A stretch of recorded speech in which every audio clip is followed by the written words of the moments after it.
Hello students, in today's video I am going to start chapter number 13. Name of chapter is winds, storms and cyclones. बच्चे, in order to understand meaning of all these terms, firstly we will learn about weather. Okay, weather होता क्या है इसके बारे में पढ़ेंगे and then हम one by one in terms की meaning को समझेंगे. ओके तो सबसे पहले बच्चे आपको पता होना चाहिए कि जितने भी लिविंग ऑर्गेनिज्म हैं वो अपनी अराउंड उनकी सराउंडिंग में उनके चारों तरफ जैसी क्लाइमेटिक एंड वेदर कंडीशन होता है उसके अकॉर्डिंग एक्ट करते हैं. आप सभी को पता है अगर कहीं का वेदर जो है बहुत ही हॉट है तो वहाँ के पर्सन उसी टाइप के कपड़े पहनेंगे, है ना, उसी तरीके से रहेंगे एंड साथ ही साथ वहाँ की जो क्रॉप प्रोडक्शन होगी वो भी उसी सीज़न के अकॉर्डिंग होगी. सिमिलरली अगर कहीं की सीज़न कहीं का वेदर बहुत ठंडा है, कोल्ड क्लाइमेट है तो वहाँ के पर्सन उसी टाइप के कपड़े पहनेंगे, है ना, उनका वे ऑफ लिविंग उसी टाइप का होगा, क्रॉप भी उसी के अकॉर्डिंग ग्रो कराएंगे. ओके तो ये सारी चीज़ें किस पे ये जो एक्ट है ऑल जितने भी लिविंग ऑर्गेनिज्म की जो एक्ट है यानी वो किस तरीके से काम करते हैं, ये सारी चीज़ें वहाँ के क्लाइमेटिक एंड वहाँ के वेदर की कंडीशन पे डिपेंड करता है. अब यहाँ पे क्वेश्चन आता है कि वेदर को हम कैसे डिफाइन कर सकते हैं या हाउ वेदर इज कॉज्ड. तो आपको पता होना चाहिए हमारे एटमॉस्फेयर में बच्चे बहुत सारे फैक्टर्स होते हैं जैसे कि हीट ले ले, एनर्जी ले ले, एयर प्रेशर, विंड, मॉइस्चर, ये सारी चीज़ें हमारे एटमॉस्फेयर में होती हैं. जब ये सारी चीज़ें एक दूसरे से इंटरैक्ट करने लगती हैं तो उसी की वजह से वेदर बनता है. ठीक है, तो हम कह सकते हैं वेदर क्या है, it is combined effect of all these factors. जितने भी फैक्टर्स एटमॉस्फेयर में हैं उनकी कंबाइंड इफेक्ट को ही हम क्या कहते हैं, वेदर कहते हैं. ओके और ये भी बिलीव किया जाता है कि जो ह्यूमन बीइंग है they are responsible for several natural disaster, जैसे कि अर्थक्वेक कभी आता है, फ्लड या साइक्लोन, इनके लिए क्या है, ये ह्यूमन बीइंग ही रिस्पॉन्सिबल है. ओके अब हम विंड के बारे में पढ़ेंगे. बच्चे जो हमारी अर्थ होती है it is surrounded by thick layer of air. हमारी चारों तरफ क्या है, हवा ही हवा है एंड वो बहुत हाइट तक एक्सटेंड होती है. ओके तो इस एटमॉस्फेयर की वजह से हम डिफरेंट वेदर अपने अर्थ पे पाते हैं. ओके चेंज इन वेदर मतलब वेदर में जब चेंज होती है इसी की वजह से wind, storm, cyclone, thunder and lightning होती है. विंड्स हमारे लिए ब्लेसिंग्स भी है लेकिन स्ट्रॉन्ग विंड हमारे लिए एविल की तरह वर्क करते हैं.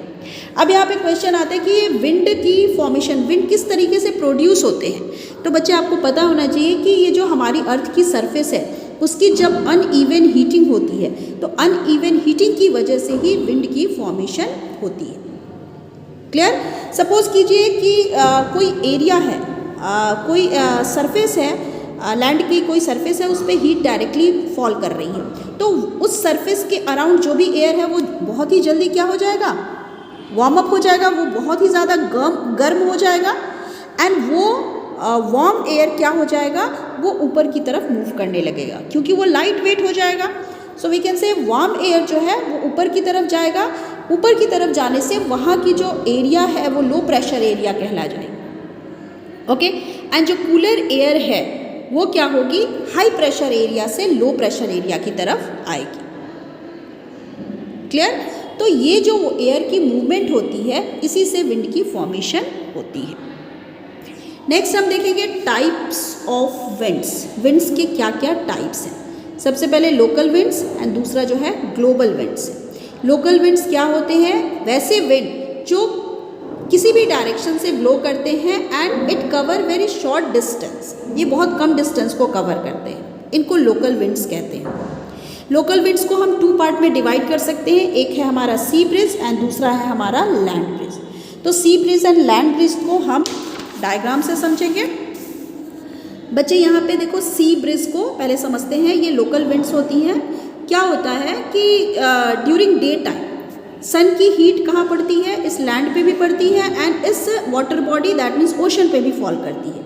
लेकिन हमारी जो लैंड है वो बहुत ही फास्टली, बहुत ही तेज़ी से वार्म अप हो जाती है, गर्म हो जाती है, जिसकी वजह से इसकी चारों तरफ की एयर भी क्या हो जाती है, वार्म हो जाती है. वार्म होने से ये लाइट वेट होगी एंड लाइट वेट होने से ये ऊपर की तरफ मूव करेगी. जैसे ही इसकी ये लैंड की चारों तरफ की एयर ऊपर की तरफ मूव करती है, यहाँ पे एक लो प्रेशर एरिया बन जाता है। क्लियर है? इस लो प्रेशर एरिया को फिल करने के लिए ओशन या सी के ऊपर की जो कूल एयर है वो मूव करने लगती है। ठीक है, आपको पता ही है कि हाई प्रेशर से लो प्रेशर की तरफ एयर मूव करती है, तो यहाँ क्या होगा, ओशन के ऊपर क्या होगी, हाई प्रेशर एरिया बनेगी एंड लैंड के ऊपर लो प्रेशर एरिया बनेगी। सो एयर क्या होगा, हाई प्रेशर से लो प्रेशर की तरफ मूव करेगा, यानी एयर सी से लैंड की तरफ मूव करेगा। This is called sea breeze. Similarly हम देखेंगे लैंड ब्रीज। लैंड ब्रीज कैसे होती है बेटे, ये नाइट के टाइम पे होती है। जैसा कि हमने स्टार्टिंग में पढ़ा कि सन की हीट से लैंड जो है होता है बहुत ही तेज़ी से वार्म होने लगता है, तो जितनी तेज़ी से ये वार्म होता है उतनी ही तेज़ी से ये कूल भी होता है एज़ कम्पेयर टू वाटर। ठीक है, तो नाइट के टाइम में जब लैंड के ऊपर की एयर ठंडी हो जाती है तो यहाँ पे क्या होती है, हाई प्रेशर एरिया बन जाता है, लेकिन एट द सेम टाइम हमारे ओशन के ऊपर की जो एयर है वो गर्म है, जिसकी वजह से यहाँ पे लो प्रेशर एरिया होगा एंड जो वार्म एयर है इट विल मूव अप, ऊपर की तरफ जाएगी एंड इस लो प्रेशर एरिया को कंपनसेट करने के लिए एयर किधर से किधर की तरफ मूव करेगी, high pressure area to low pressure area. तो यहाँ पे जो ब्रीज चल रही है, यहाँ जो विंड ब्लो कर रही है वो लैंड से सी की तरफ ब्लो कर रही है। Okay, this type of wind is called land breeze. Clear? Next हम देखेंगे ग्लोबल विंड्स। ग्लोबल विंड्स क्या होती है? Unequal heating of earth surface forms large global wind system. Again earth की सरफेस की अनइक्वल हीटिंग की वजह से large global wind system arise होती है।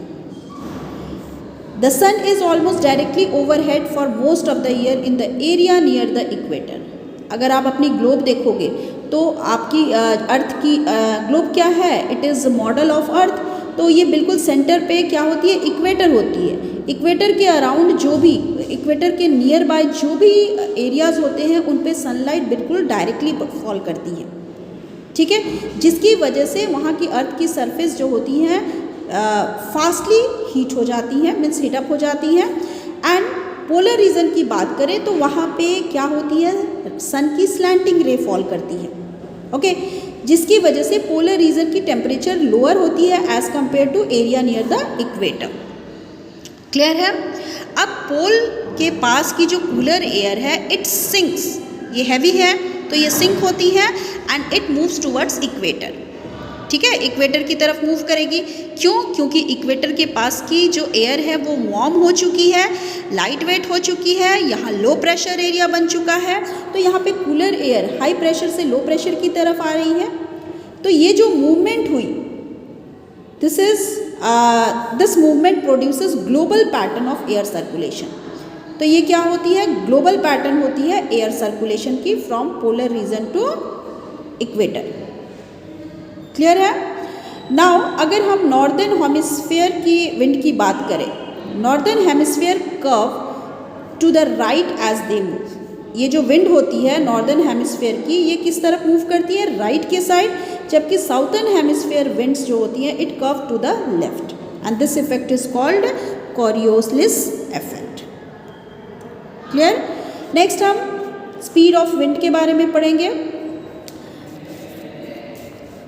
किसी भी विंड की स्पीड का पता करने के लिए हम एक इंस्ट्रूमेंट का यूज़ करते हैं।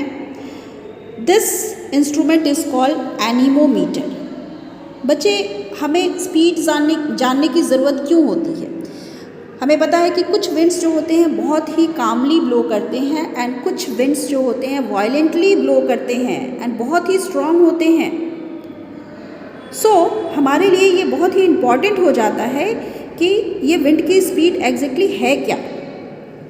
ओके, तो इसकी स्पीड को मेज़र किससे करते हैं हम? एनीमोमीटर से करते हैं। एनीमो का मीनिंग क्या होता है? विंड, ग्रीक लैंग्वेज में।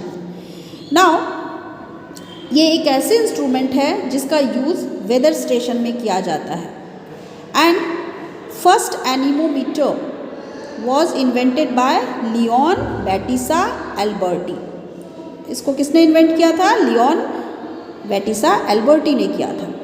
इसमें आप देख सकते हो ये एक एनीमोमीटर है, इसमें 3 आपको हेमिस्फेरिकल कप दिख रहे हैं जो कि आर्म के एंड में फिक्स किए हुए। आप देख सकते हो ये लॉन्ग आर्म दिख रही है, इसके एंड में हेमिस्फेरिकल कप को फिक्स किया गया है। ठीक है, जब विंड ब्लो करती है तो ये स्पिन करती है, जितनी तेज़ी से स्पिन करेगी दैट मीन्स विंड की स्पीड उतनी ही ज़्यादा है ना। एंड ये विंड की स्पीड इस एनीमोमीटर में लगे हुए इसमें एक मीटर होती है जिसमें इसकी स्पीड को रिकॉर्ड किया जाता है। ठीक है, तो ये मीटर एनीमोमीटर से ही अटैच होती है। एनीमोमीटर को हम 2 क्लासेस में डिवाइड कर सकते हैं। कुछ एनीमोमीटर को यूज़ करके हम विंड की वेलोसिटी को मेज़र करते हैं एंड कुछ एनीमोमीटर से हम विंड प्रेशर को मेज़र करते हैं। क्लियर बच्चे, this is all about today's video. Next class में हम विंड की डायरेक्शन के बारे में पढ़ेंगे। Thank you.